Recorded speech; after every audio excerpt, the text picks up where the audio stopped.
મારા વાલા સ્નેહીજનો સૌને જય શ્રી કૃષ્ણ, જય ગુરુદેવ, જય સિદ્ધનાથ.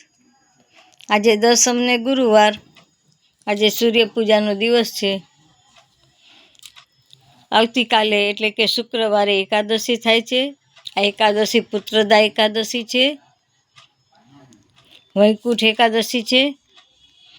આ કુંવારી દીકરીઓ અને વિધવા સ્ત્રીઓએ ન રહેવી એકાદશી, ફક્ત સુહાગણ બહેનોએ જ એકાદશી રહેવી. આ એકાદશી કરવાનું ફળ એવું છે કે જે એકાદશી કરે, જેને પુત્ર ન હોય તેને ત્યાં પુત્રનો જન્મ થાય. સંતાનને આપનારી આ એકાદશી છે, તો સૌએ કરવી. પણ ચોખાની કોઈ વસ્તુ ન ખાવી, ખીચડી ભાત એવું કંઈ ખાવું નહીં. ફક્ત ચણાના લોટ અને ઘઉંના લોટમાંથી જ બનતી વાનગી ખાવી.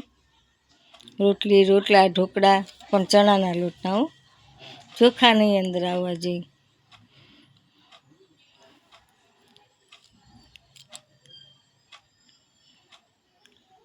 વસુદેવ સુતમ દેવમ કંસચારુણમર્દનમ દેવકી પરમાનંદમ કૃષ્ણં વંદે જગદ્ગુરુમ, કૃષ્ણં વંદે જગદ્ગુરુમ.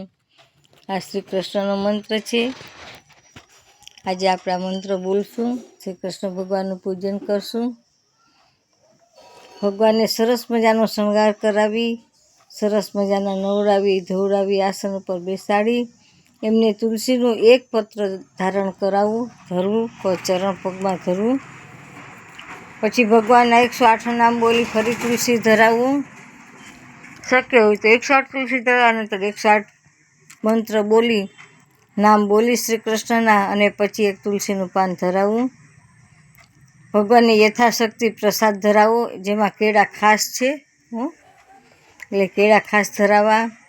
પછી તમે ભલે શક્કરિયાનો શીરો કરો કે રાજગરાનો શીરો કરો, કાચા બી તરો, રાજગરાની પૂરી કરો, રાજગરાનો શીરો કરો, સૂકી ભાજી કરો. આ બધું ભગવાનને ધરી શકાય. ભગવાનને ધરીને આપણે પ્રસાદ લેવાનો છે. ભગવાન તો અમી દ્રષ્ટિ જ કરે છે. ચાલો સૌ વૈષ્ણવોને જય શ્રી કૃષ્ણ, જય ગુરુદેવ, જય નાથ.